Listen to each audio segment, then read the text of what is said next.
नमस्कार प्यारे बच्चों, मैं आपका मित्र राजा यादव आपका अपने YouTube परिवार SWR ऑनलाइन क्लासेस में स्वागत करता हूं।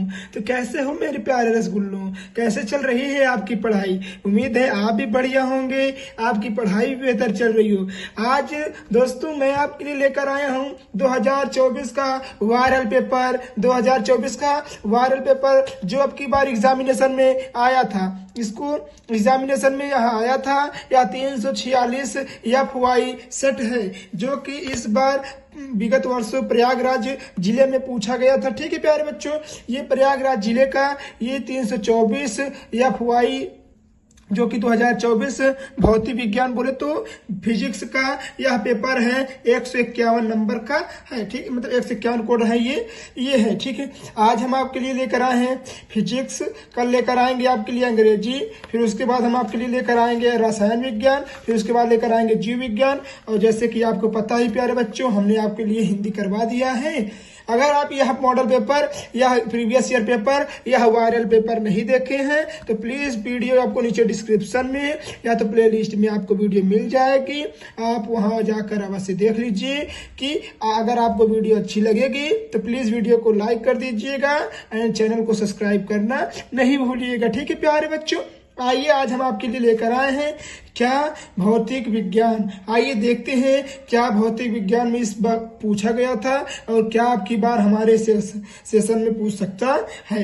आइए हम आपको विस्तार से समझाते हैं। जैसे कि प्यारे बच्चों आपको पता है यह 2024 जो कि भौतिक विज्ञान है, यह 346 FY सेट में पूछा गया है। ठीक है, ये इसका FY सेट नाम है। तो जैसे कि आपको पता है समय 3 घंटा 15 मिनट रहेगा, जो कि 15 मिनट आपको पढ़ने के लिए दिया जाएगा और 3 घंटा आपको पेपर करने के लिए दिया जाएगा। यहाँ देखिए नोट में क्या लिखा है, प्रारंभ के 15 मिनट परीक्षार्थी को प्रश्न पत्र पढ़ने के लिए निर्धारित है। अर्थात कह सकते हैं कि जब आपको पेपर मिलेगा तो आप तुरंत हिम्मत करने लगिएगा। आप पहले पेपर को अच्छे से पढ़िएगा, देखिएगा आपको कौन कौन सा क्वेश्चन आ रहा है, उसके बाद आप तभी करिएगा। क्योंकि अगर आपको जो प्रश्न आ रहे होंगे आपको अंदर से खुशी आएगी, जो प्रश्न नहीं आते रहेंगे वो भी आपको आने लगेंगे। तो प्यारे बच्चों, ये मैं राजा यादव आपको इतना मैं विश्वास दिला सकता हूँ कि आपका 95 100 मतलब 70 कह सकते हैं, 70 कह सकते हैं, 70 में 65 दिलवा सकते हैं और 100 में कह सकते हैं आपको 95 दिलवा सकते हैं। क्योंकि 30 नंबर तो आपका स्कूल से रहेगा, उसको तो हम जोड़े नहीं है, क्योंकि वो आपके ऊपर निर्धारित करता है कि आप कैसे स्टूडेंट हो। तो आइए प्यारे बच्चों एक एक करके देखते हैं हमारे पेपर में कौन सा प्रश्न क्या क्या दिया है, उसको पढ़ते हैं फिर आगे बढ़ते हैं। निर्देश में क्या दिया गया है, सभी प्रश्न अनिवार्य हैं। इस प्रश्न में 5 खंड है। जैसे कि आपको पता है इस प्रश्न खंड में मतलब इस पेपर में 5 खंड है, आ बा सा दा या इसको हम इंग्लिश में ABCD भी पढ़ सकते हैं। ठीक है, तीसरा नंबर प्रश्न क्या कह रहा है, खंड आ में बहुविकल्पी रहेगा जो कि 1 नंबर का रहेगा। खंड बा में अति लघुत्तरी रहेगा जो कि 1 नंबर का रहेगा। खंड सा में लघुत्तरी रहेगा, जो लघुत्तरी मतलब कह सकते हैं कि लघुत्तरी आई प्रकार के हैं, मतलब कि कह सकते हैं कि 1 प्रकार के हैं तथा प्रत्येक प्रश्न 2 नंबर के रहेंगे। मतलब 1 लघुत्तरी क्वेश्चन करना रहेगा जो कि 2 नंबर का रहेगा। उसी प्रकार दा नंबर में क्या कह रहा है, दा नंबर में कह रहा है कि आपको कह रहा है कि 2 प्रश्न रहेंगे जिसमें से प्रत्येक प्रश्न के लिए 3 अंक मिलेंगे, यानी 2 प्रश्न दिए रहेंगे उसको आपको 3-3 नंबर का करना रहेगा। उसी प्रकार 7वां क्या कह रहा है, खंड या विस्तृत उत्तरी प्रश्न प्रत्येक 5 अंक का रहेगा, यानी आपको 2 प्रश्न इसमें दिए रहेंगे और इसमें से 5 अंक का प्रत्येक प्रश्न करना रहेगा। ठीक है, आप 2 प्रश्न में से कोई एक प्रश्न अवश्य कर लेंगे, ये तो मुझे विश्वास ही हो गया है अपने प्यारे बच्चों पे।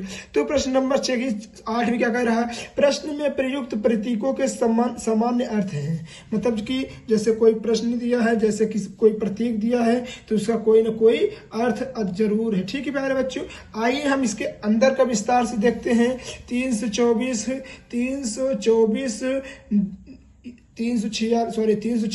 FY है जो 2024 बोर्ड एग्जामिनेशन का है। आइए एक एक करके पढ़ते हैं। ये हमारा प्रश्न जो कि हमारे लिए बहुत ही महत्वपूर्ण है, हमारे पास मॉडल पेपर, इसको हम वायरल पेपर भी कह सकते हैं।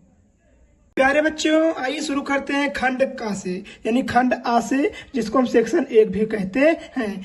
पहला प्रश्न क्या कह रहा है, एक तार को खींचकर 2 गुना लंबाई कर दिया जाता है। यानी एक तार है, उसकी तार को मान लीजिए कोई तार है, तार को खींचकर इसकी लंबाई 2 गुना कर दिया जाता है। इसकी प्रतिरोधकता का मान हो जाता है क्या 4 गुना हो जाएगा, 8 गुना हो जाएगा, 16 गुना हो जाएगा या अपरिवर्तित हो जाएगा। अगर आपको आंसर पता है तो प्लीज आप इसको कमेंट में बताएं। अगर नहीं पता है तो कमेंट में जरूर बताएं कि सर इसको बता दीजिए। तो हम एक सीरीज लेकर आएंगे सर अब बच्चों आपके लिए, जो आपको पूरा समझा देंगे, ठीक है, कि इसका आंसर क्या होगा। फिर खंड कम कह रहा है √3 अपवर्तनांक वाले प्रिज्म का अपवर्तन कोण न्यूनतम विचलन कोण के बराबर है। न्यूनतम विचलन कोण का मान बताइए, ठीक है, कि न्यूनतम विचलन कोण का मान क्या होगा, 30 डिग्री होगा, 45 डिग्री होगा, 60 डिग्री होगा या 120 डिग्री होगा। अगर आपको आंसर पता है तो बता दीजिएगा, नहीं पता है तो भी बता दीजिएगा, हम आपके लिए जरूर लेकर आएंगे। नहीं तो हम आपको सिर्फ पेपर दिखा दे रहे हैं, उसके बाद आपको जब सेट कराने लगेंगे सेट का वो एनालाइज, तो हम आपको लिए करके जरूर दिखाएंगे प्यारे बच्चों, ठीक है।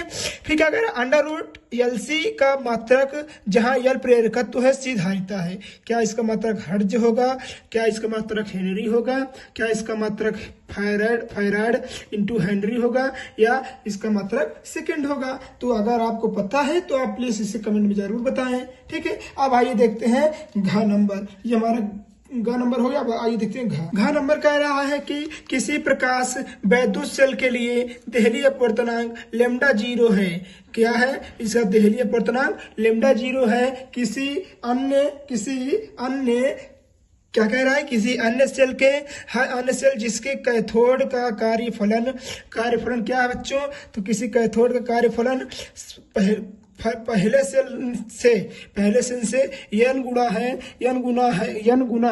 गुना ठीक है हो, तब अन्य सेल के लिए देहली का अपवर्तनांक क्या होगा, λ0 n λ0 अपॉन n λ0 n -1 क्या होगा। आप इसे जरूर कमेंट में बताएं। ढ नंबर क्या कर रहा है, ढ नंबर कह रहा है दी गई नाभिकीय प्रक्रिया में W कण है। क्या है W कण, जो W कण है वो क्या होता है, 2 हीलियम, ये हीलियम का मत वो है प्रतीक है, 2 हीलियम 4 यानी 2 हीलियम 4 घाते 4 प्लस ZXA का, ये देखिए ये क्रिया कर रहा है, तब क्रिया का चिन्ह है Z+2 YA +3 प्लस W। ये किसका मात्रक है, मतलब इसका कण क्या होगा, क्या न्यूट्रॉन होगा, प्रोटॉन होगा, इलेक्ट्रॉन होगा या पॉजिट्रॉन होगा। अगर आपको पता है तो प्लीज बच्चों कमेंट में अवश्य बताएं। 4 नंबर क्या कह रहा है, देखिए ये 1 नंबर का प्रश्न है, बस ये 5 प्रश्न आपको 1 नंबर के मिलेंगे, बाकी अब की बार से 2 या 3 नंबर के मिलना शुरू हो जाएंगे, ठीक है। ये तो नंबर 1 था, अब नंबर 2 देखेंगे तो वहां से प्रश्न का नंबर बढ़ता शुरू हो जाएगा। कह रहा है कि R प्रतिरोध के धारा मापी में मुख्य धारा का 10%, मान लीजिए कोई R प्रतिरोध है, उसका धारा मापिक में मुख्य प्रतिरोध 10%, भेजने के लिए आवश्यक शॉर्ट का प्रतिरोध होना चाहिए कितने, R/9 का होना चाहिए या 11R का यानी 11 रेजिस्टेंस का होना चाहिए या 9 रेजिस्टेंस का होना चाहिए या R/11 का होना चाहिए। अगर आपको पता है तो प्लीज कमेंट में जरूर बताएं। ये इंग्लिश का है, जो बच्चे इंग्लिश वाले हैं, अंग्रेजी बोर्ड वाले हैं, ये नहीं कह सकते CBSE बोर्ड वाले हैं या हिंदी इंग्लिश दोनों लिए हैं, उसको ये वो कर सकते हैं, ठीक है। अब आइए हम आपको ले चलते हैं दूसरे प्रश्न की ओर। तो प्यारे बच्चों आ गए हैं हम खंड बा यानी सेक्शन बी में आ गए हैं, ठीक है। अब आइए देखिए ये 2 नंबर का है, 2 नंबर प्रश्न है, और ये भी कितने नंबर का है, ये भी 1 नंबर का है, मतलब ये अति लघुत्तरी से भी छोटा है, ठीक है।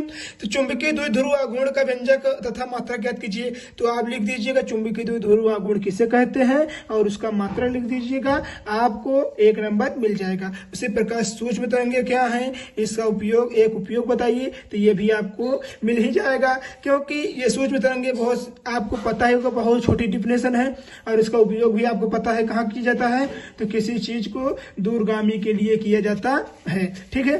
उसी प्रकार ग नंबर में क्या कह रहा है, ध्रुवण से क्या तात्पर्य है। तो प्यारे बच्चों ये ध्रुवण जो है ये फिजिक्स के 13वें नंबर चैप्टर में है, जो कि अत्यंत ही महत्वपूर्ण टॉपिक है। ये थोड़ा सा महत्वपूर्ण टॉपिक इसलिए हो जाता है किसमें, क्योंकि इसमें लघुत्तरी से लेकर दीर्घोत्तरी तक प्रश्न भी बनते हैं। घ नंबर में कह रहा है प्रदत्त चित्र में पीएन संधि डायोड अग्र अग्नि अभिनत, एक अग्र अभिनत होता है और एक होता है पश्य अभिनत होता है। ठीक है, तो अग्र अभिनत है अथवा उत्क्रम अभिनत है। मान लीजिए कोई दिया है, देखिए यहाँ पर ये दिया है, देखिए ये कौन संधि है, ये पीएन संधि डायोड है। अगर यही जो धारा ये वाली है, ये जो ये बना है, प्रतिरोध बना है, अगर यही उल्टा होता, यानी ये जो ये है वाला तीर का निशान है, ये इधर होता तो ये एनपी संधि डायोड हो जाता। ठीक है, तो आपको इसको भी करना रहेगा। अगर आप इसे कर लेते हैं तो आपको 1 नंबर मिल जाएगा। उसी प्रकार देखिए ड नंबर में कह रहा है 1 हेनरी स्वप्रेरकत्व को परिभाषित कीजिए, यानी कह सकते हैं 1 हेनरी जो होता है, यानी हेनरी की परिभाषा अगर आप याद कर लेते हैं तो उसमें हेनरी की परिभाषा बन जाएगी और 1 हेनरी की परिभाषा भी बन जाएगी। उसी प्रकार 4 नंबर में कह रहा है धारा घनत्व की परिभाषा दीजिए, जो कि तीसरे ही चैप्टर में है। यह बहुत ही छोटा परिभाषा नहीं कह सकते, बहुत छोटी डिफिनेशन है और इसका मात्रा भी बहुत छोटी है। आप उम्मीद है प्यारे बच्चों इसको कर लेंगे। अगर नहीं कर पाएंगे तो आप कमेंट में अवश्य बताएं कि सर प्लीज इसे करा दीजिए, हम जरूर करा देंगे। ठीक है, आइए देखते हैं प्यारे बच्चों खंड सा यानी सेक्शन सी देखते हैं, जो कि तीसरा नंबर प्रश्न है और ये भी कितने नंबर का है, ये अब 2 नंबर का शुरू हो गया। क्या कह रहा है, अनुगमन वेग तथा विभवांतर में संबंध स्थापित कीजिए। प्यारे बच्चों इसको हमने करा दिया है, अगर आप नहीं देखे हैं तो आपको नीचे डिस्क्रिप्शन में या प्लेलिस्ट में वीडियो मिल जाएगी। अनुगमन वेग क्या होता है बाई राजा यादव सर, तो तुरंत आपको मिल जाएगा। ठीक है, उसी प्रकार दूसरा नंबर प्रश्न ख नंबर क्या कह रहा है, समान गतिज ऊर्जा के प्रोटॉन तथा अल्फा कण के संबंध में डी ब्रोगली तरंगदैर्घ्य का अनुपात ज्ञात कीजिए। तो ये भी आप उम्मीद है कर लेंगे प्यारे बच्चों। ग नंबर में क्या कह रहा है, द्रव्यमान क्षति तथा बंधन ऊर्जा को परिभाषित कीजिए। द्रव्यमान क्षति तथा क्या कह रहा है, बंधन ऊर्जा को परिभाषित कीजिए, अथवा ये कह सकते हैं अथवा वाला प्रश्न भी ये है। आप उम्मीद है प्यारे बच्चों ये सब कर लेंगे। नहीं कर पाएंगे तो कमेंट जरूर बता दीजिएगा, कमेंट आपके लिए ही खुला है। आपका कमेंट आने से हम सारे क्वेश्चन 1 बाई 1 करवा देंगे, 1 बाई 1 करवा देंगे। आइए देखते हैं घ नंबर क्या कह रहा है, दिए गए परिपथ में 5 मेगा एम्पियर धारा प्रवाहित हो रही है। मान लीजिए कोई एक परिपथ है, इसमें कितना 5 मेगा एम्पियर की धारा प्रवाहित हो रही है। प्रतिरोध R का मान ज्ञात कीजिए, यानी इसका मान ज्ञात करना है। इसमें वोल्ट कितना है यहाँ देखिए, और यहाँ पीएन संधि डायोड ये देखिए, ये पीएन नहीं है, ये एनपी है। क्या है, एनपी है। अब अभी हमने आपको बताया था अगर ये तीर उल्टी हो जाती तो ये पीएन संधि हो जाता। तो इसमें किसका नाम, इसमें प्रतिरोध R का मान बताना है। ठीक है, अब आइए देखते हैं सेक्शन डी, जो कि 3 नंबर का है और आपके लिए बहुत ही महत्वपूर्ण प्रश्न बनेगा। तो आइए देखते हैं प्यारे बच्चों सेक्शन डी, जो कि खंड दा है। ये 4था नंबर प्रश्न है, जो कि इसमें आपका 3 नंबर आएगा। जो कि का नंबर में क्या कह रहा है, देखिए अब इसमें आपको न्यूमेरिकल भी रहेगा, परिभाषा भी रहेगी, यानी दोनों मिलाकर न्यूमेरिकल प्लस परिभाषा, यानी कह सकते हैं कि डिफिनेशन मिलाकर आपको प्रश्न दिया रहेगा, यानी 1.5 नंबर या 2 + 1 का दिया रहेगा, तो ये 3 नंबर का हो जाएगा। ठीक है प्यारे बच्चों, तो क्या कह रहा है, विस्थापन धारा क्या है, विस्थापन धारा क्या है, आप परिभाषा इसको लिख दीजिएगा तो 1 नंबर आपको मिल जाएगा। फिर ये देखिए न्यूमेरिकल दिया है आपको कि 25 मेगाहर्ट्ज आवृत्ति की एक समतल वैद्युत चुम्बकीय तरंग निर्वात में x अक्ष के अनुदिश गतिमान है। निर्वात में किसी बिंदु तक वैद्युत क्षेत्र वेक्टर E 6.3 जे वेक्टर वोल्ट प्रति मीटर है। इस बिंदु पर चुंबकीय क्षेत्र वेक्टर बी का मान और दिशा क्या होगी। अगर आप इसे कर लेते हैं तो बहुत अच्छी बात है, नहीं कर पाते हैं तो आपके लिए कमेंट खुला है। आप उम्मीद है प्यारे बच्चों आप जरूर कमेंट करेंगे कि सर इसे बता दीजिए। नंबर प्रश्न क्या कह रहा है कि C1 माइक्रोफैरड तथा C2 माइक्रोफैरड धारिता के दो संधारित्र को समांतर क्रम में जोड़ने पर। तो प्यारे बच्चों, ये न्यूमेरिकल भी हमने आपको करवा दिया है। अगर आप नहीं किए हैं तो ये प्लीज वीडियो डिस्क्रिप्शन में आपको प्लेलिस्ट में या तो डिस्क्रिप्शन में मिल जाएगी, आप वहां जाकर अवश्य देख लीजिएगा। और हमें अगर नहीं मिलेगी तो हमें कमेंट कर दीजिएगा, हम आपको व्हाट्सएप ग्रुप में जोड़ लेंगे। व्हाट्सएप ग्रुप का नंबर है प्यारे बच्चों 800-847-47-47 847-660-39 847-660-39। ये हमारा व्हाट्सएप नंबर है, आप इस पे कमेंट कर दीजिएगा, हम आपको पूरा पेपर का नोट्स भेज देंगे। ठीक है, आप इस पे कमेंट कर सकते हैं। फिर ग नंबर में क्या कह रहा है, देखिए अभी इसको देखिए, तुल्य धारिता इसको याद करनी है। ठीक है, ये मान लीजिए हमारा आधा नंबर प्रश्न हो गया। फिर क्या कह रहा है, 20 माइक्रोफैरड है, तुल्य धारिता कितनी है, 20 माइक्रोफैरड है। तो ये हो गया हमारा आधा प्रश्न। यदि उन्हें श्रेणी क्रम में जोड़ दिया जाए तब तुल्य धारिता 4.8 माइक्रोफैरड तो हो, तब C1 व C2 की धारिता के अनुपात ज्ञात कीजिए। यानी क्या C1 बड़ा है कि C2 बड़ा है, उसकी क्या ज्ञात करना है, तो उसकी धारिता ज्ञात करनी है। तो प्यारे बच्चों, आपको ये 3 नंबर देकर जाएगा अगर आप इसको कर लेते हैं। आइए देखते हैं ग नंबर कि दो समांतर तथा सीधे धारावाही चालक के बीच लगने वाले बल कब आकर्षण तथा कब प्रतिकर्षण बल होता है। अर्थात कह सकते हैं कि वो कब आकर्षण बल उत्पन्न करेंगे और कब प्रतिकर्षण बल उत्पन्न करेंगे और क्यों, आप इसे जरूर बताइएगा। ये 1.5 नंबर का प्रश्न हो गया प्यारे बच्चों। देखिए आइए देखते हैं प्यारे बच्चों, ये घ नंबर क्या अनुनादी परिपथ से क्या तात्पर्य है। एलसीआर श्रेणी अनुनादी परिपथ के लिए आवश्यक प्रतिबंध और अनुनाद की स्थिति में आवृत्ति का व्यंजक लिखिए। ये आपको प्यारे बच्चों 7वां चैप्टर है जो कि 3 नंबर का है। पहले आप लिख देंगे अनुनादी परिपथ से क्या तात्पर्य है, तो आपको मिल जाएगा आधा नंबर, यानी कह सकते हैं 1.5 नंबर या तो 1 नंबर। फिर इतना जो ये वाला एलसीआर परिपथ श्रेणी का अनुनादी के लिए क्या व्यंजक ज्ञात करना है, तो ये हो जाएगा 2 नंबर का। ठीक है, आपको मिल जाएगा पूरा मिलाकर 3 नंबर। ढ नंबर क्या कह रहा है, ये घा हो गया अंगा, ये अंगा है ना। तो कह रहा है आइंस्टीन का प्रकाश वैद्युत समीकरण लिखिए। तो आइंस्टीन का प्रकाश वैद्युत समीकरण ये लास्ट चैप्टर है, आप इसको लिख देंगे। ये प्रोटॉन वाला चैप्टर है, तो आप इसको अगर लिख देते हैं तो आपको 1 नंबर मिल जाता है। फिर यहाँ देखिए न्यूमेरिकल दिया गया है। हमने क्या कहा, अगर न्यूमेरिकल आता है तब भी ठीक, नहीं आता है तब भी ठीक। राजा यादव के आपके साथ हैं। अगर आपको नहीं आ रहा है तो प्लीज कमेंट में बता दीजिएगा, हम आपके लिए हमेशा तत्पर रहेंगे। तो क्या कह रहा है, 0.5 इलेक्ट्रॉन वोल्ट कार्य फलन वाली धातु प्लेट पर क्रमशः 1 इलेक्ट्रॉन वोल्ट तथा 2.5 इलेक्ट्रॉन वोल्ट ऊर्जा वाले फोटॉन आपतित होते हैं। यदि उत्सर्जित फोटो इलेक्ट्रॉन की अधिकतम गतिज ऊर्जा क्रमशः K1 तथा K2 तथा उसके वे क्रमशः V1 तथा V2 हो, तब नंबर 1 K1 अपॉन K2 तथा V1 अपॉन V2 का मान ज्ञात कीजिए। तो ये हो जाएगा आपको 1 नंबर का, एक हो जाएगा 1 नंबर का, 2 नंबर का हो जाएगा। और ये आइंस्टीन के प्रकाश का वैद्युत समीकरण ये हो जाएगा 1 नंबर, यानी 3 नंबर का। तो प्यारे बच्चों, उम्मीद है आपको ये 4 नंबर तक प्रश्न समझ में आए होंगे। अगर नहीं समझ में आए हैं तो प्लीज बता दीजिएगा, हम आपके लिए पूरा आंसर सहित लेकर आएंगे। आइए देखते हैं 5वां नंबर प्रश्न जो कि आइए देखते हैं प्यारे बच्चों 5वां नंबर प्रश्न जो कि आपके लिए कितने नंबर के रहेंगे, 3 नंबर के रहेंगे। क्या कह रहा है, समरूप चुंबकीय क्षेत्र में धारावाही धूप पर कार्य करने वाले बलाघूर्ण का सूत्र स्थापित कीजिए। किसका, तो बलाघूर्ण सूत्र स्थापित करना है तथा इसकी सहायता से चुंबकीय द्विध्रुव आघूर्ण की परिभाषा ज्ञात करनी है। यानी 1.5 नंबर का ये हो जाएगा आपका, 1.5 नंबर का चुंबकीय द्विध्रुव आघूर्ण। तो प्यारे बच्चों, ये हो गया हमारा आधा नंबर का, ये हो जाएगा आधा नंबर, 1.5 नंबर का ये हो जाएगा, 1.5 नंबर का ये हो जाएगा, कुल मिलाकर हमारा 3 नंबर का हो जाएगा। खा नंबर क्या कह रहा है, दिए गए परिपथ की सहायता से धारा I1, I2 व I के मान ज्ञात कीजिए। यानी कह सकते हैं I1, I2 व I का मान ज्ञात कीजिए।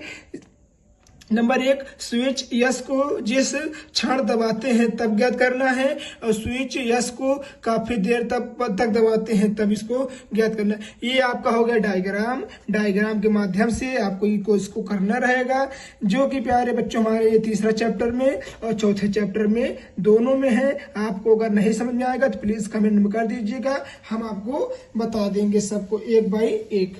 देखिए पांचवा का देखिए यहाँ पर देखिए अथवम भी दिया है, अगर आपको इसको नहीं आ रहा तो इसको कर लीजिएगा, ठीक है। तो अथवम क्या दिया है, दिए गए परिपथ में प्रत्यावर्ती धारा स्रोत V जो कि 282 साइन 100 पाई टी है वोल्ट से प्रदर्शित है। इसका स्रोत आंतरिक प्रतिरोध 2000 ओम है। यानी ये देखिए आपको डायग्राम दिया गया है, डायग्राम के माध्यम से आपको ये सॉल्व करना है और आपको मिल जाएंगे पूरे कितने 3 नंबर। कितने मिल जाएंगे प्यारे बच्चों, 3 नंबर। जिसमें देखिए आपको क्या क्या ज्ञात करना है, आपको ज्ञात करना है स्रोत वोल्टेज का वर्ग मध्य मूलमान, परिपथ का प्रेरण प्रतिघात, परिपथ की प्रति बाधा, इतना आपको ज्ञात करना रहेगा, ठीक है। आइए देखते हैं ग नंबर प्रश्न क्या कह रहा है। ग नंबर प्रश्न कह रहा है कि वैद्युत परिपथ के लिए किरचॉफ के दोनों नियम लिखिए। हमने आपको बताया था कि किरचॉफ के 2 नियम होते हैं, एक खुला परिपथ होता है और एक बंद परिपथ होता है। तो दोनों नियम लिखना है। नियम की सहायता से क्या कह रहा है, दिए गए परिपथ की सहायता से एमीटर का पाठ्यक्रम ज्ञात कीजिए जबकि उसका प्रतिरोध नगण्य है। मान लीजिए ये कोई क्या है, ये कोई प्रतिरोध है, ठीक है, जिसमें आपको 6 ओम 4 ओम 2 ओम और 5 वोल्ट की बैटरी के साथ जोड़ दिया गया है। इसके बीच आपको क्या ज्ञात करना है, इसके बीच आपको एमीटर का पाठ्यांक ज्ञात करना है और इसका प्रतिरोध जो नगण्य है उसको भी ज्ञात करना है। ये हो जाएगा प्यारे बच्चों आपका 3 नंबर का हो जाएगा। फिर उसके बाद घ नंबर में क्या कह रहा है कि हाइगेंस के तरंग सिद्धांत के प्रकाश के अपवर्तन को स्पष्ट कीजिए तब जब तरंगे सघन से विरल में माध्यम में प्रवेश कर रही हूं। तो जैसे कि आपको पता है ये चैप्टर बहुत पूछा जाता है, परंतु इसको बच्चे हल्के में ले लेते हैं और पढ़ते नहीं हैं। परंतु आप इसे हल्के में नहीं लीजिएगा, आप पढ़िएगा, मेहनत करिएगा और अच्छे नंबर लाने की कोशिश करिएगा, ठीक है। इसको हम आपको करवा भी देंगे, आने दीजिए, समय का इंतजार है बस। आइए देखते हैं प्यारे बच्चों, क्वेश्चन 6 नहीं है, ड नंबर है, इसको पहले हम देख लेते हैं। कह रहा है चित्रानुसार एक वर्णीय प्रकाश की किरण एक समकोणीय प्रिज्म जो कि देखिए हमारा कितना एंगल है 90 डिग्री का है के पृष्ठ ए बी पर 45 डिग्री कोण बनाता है, आपतित होता है। निर्गत कोण पृष्ठ AC से समस्पर्शवत अपवर्तित होता है। प्रिज्म के लिए पदार्थ का अपवर्तनांक ज्ञात कीजिए। ये आपको डायग्राम दिया है, इसका कितना एंगस्ट्रॉम है, 90 एंगस्ट्रॉम है, 45 डिग्री कोण से मुड़ रहा है, तो इसका अपवर्तनांक ज्ञात करना है। प्यारे बच्चों उम्मीद है आप कर लेंगे। अब आइए देखते हैं लास्ट सेक्शन नंबर E जो कि हमारा 6वां नंबर प्रश्न रहेगा। आइए देखते हैं कि प्यारे बच्चों हमारा ये हो गया लास्ट सेक्शन नंबर E जो कि अब खत्म हो जाएगा। इसके बाद आपको नहीं मिलेगा, तो ये लास्ट सेक्शन है, ठीक है। कह रहा है कि 6 नंबर का प्रश्न है जो कि 6वां नंबर प्रश्न है जो कि 5 नंबर का हमारे एग्जामिनेशन में आएगा। इसमें आपको 2 प्रश्न दिए रहेंगे जिसमें आपको एक प्रश्न करना रहेगा। अगर आपको दोनों प्रश्न आ रहे हैं तो जो आपको दोनों प्रश्न बेहतरीन तरीके से आ रहे हैं आप उसे ही लिखने का प्रयास कीजिएगा, ना कि आप दोनों लिख दे सोचे कि हमें दोनों का 10 नंबर मिल जाएगा। नहीं बेटा, इसमें दोनों नंबर आपका कट सकता है। तो कह रहा है पहला प्रश्न, किसी वैद्युत ध्रुव की निरक्षी बिंदु पर वैद्युत स्थिति की तीव्रता का सूत्र। देखिए ये डेरिवेशन हमने आपको करा दिया, देखिए फंस गया ना। तो हम आपके लिए वहीं से लेकर आते हैं जो हमारे एग्जामिनेशन में पूछा जाता है, ठीक है प्यारे बच्चों। तो कह रहा है कि आपको तीव्रता का सूत्र ज्ञात कीजिए। अब देखिए अथवा में, अब आइए अथवा का ज्ञात करते हैं। अब अथवा में दिया है कि गॉस का नियम लिखिए, यानी गॉस के नियम लिखिए। इसकी सहायता से बिंदु आवेश कण उत्पन्न वैद्युत क्षेत्र की तीव्रता का सूत्र। तो ये भी डेरिवेशन है प्यारे बच्चों। गॉस के नियम की परिभाषा लिख लेंगे तो 1 नंबर मिल जाएगा, 2 नंबर मिल जाएगा, और आप डेरिवेशन कर देते हैं तो 3 नंबर मिल जाएगा, यानी 5 नंबर मिल जाएगा। तो प्यारे बच्चों इसको हमने आपके लिए दोनों करवा दिए हैं। देखिए आपका 10 नंबर फंस गया यहीं से। तो आप इसको नहीं देखे हैं तो इसको हमने करवाया है। यह प्रश्न दोनों आपको नीचे डिस्क्रिप्शन या प्लेलिस्ट में वीडियो मिल जाएगी। नहीं सर्च कर लीजिएगा डेरिवेशन बाय राजा यादव सर, तुरंत आ जाएगा, आप वहीं से कर लीजिएगा। आइए देखते हैं क्वेश्चन नंबर 7। क्वेश्चन नंबर 7 में कह रहा है प्रकाश के व्यतिकरण के लिए आवश्यक शर्तें यानी प्रतिबंध बताइए। आई तथा क्या कह रहा है प्यारे बच्चों, आई तथा 4i यानी 4i पृथ्वीता की 2 तरंगे अधिकतम परिणामी तीव्रता का मान ज्ञात कीजिए जब स्रोत एक कला संबंध के हो तथा कला असंबंध हो। यानी कह सकते हैं आप इसे करने का प्रयास कीजिएगा। ये डेरिवेशन भी है, इसमें थ्योरी भी है, ये शायद आपको पता है, ये शायद आपको 14 या 13 चैप्टर का प्रश्न है। ठीक है प्यारे बच्चों, आइए देखिए अथवा भी दिया है। अथवा क्या कह रहा है कि प्रदर्शित चित्र में दिखाया गया प्रत्येक लेंस की फोकस दूरी 10 सेंटीमीटर है। तो इसमें इसकी फोकस दूरी कितना है, ये मान लीजिए हमारे पास कोई चित्र दिया गया है, इसकी फोकस दूरी 10 सेंटीमीटर है। बिंदु ओ के प्रतिबिंब की उत्तल लेंस से दूरी ज्ञात कीजिए। यानी जो उत्तल लेंस हमारा ये है, इससे किसकी ज्ञात करना दूरी, तो प्रतिबिंब की दूरी ज्ञात करनी है। कह रहा है कि किरण आरेख भी बनाइए। यदि दोनों लेंसों के संपर्क में रख दिया जाए तो संयुक्त लेंस की क्षमता क्या होगी।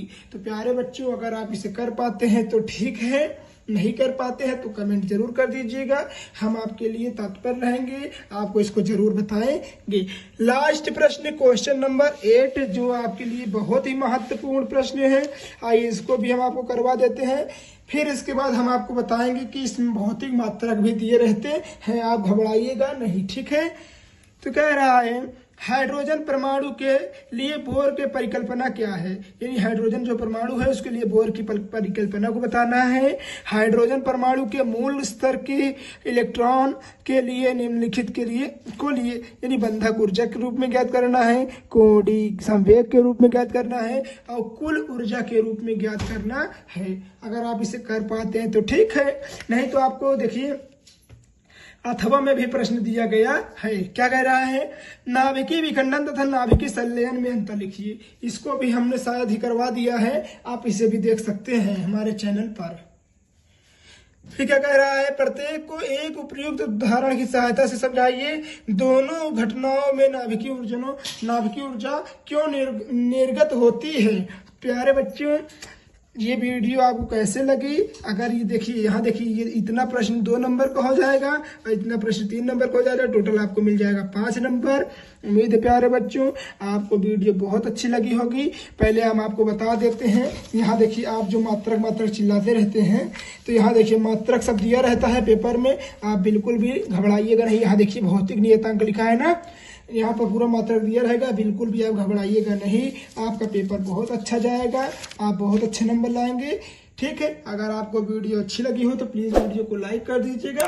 अगर आप चैनल पर नए हो तो चैनल को सब्सक्राइब कर दीजिएगा और अपने भाइयों और दोस्तों तक शेयर करना नहीं भूलिएगा। मिलते हैं किसी और नेक्स्ट मॉडल पेपर के साथ, मुझे दीजिए विदा, तब तक के लिए धन्यवाद।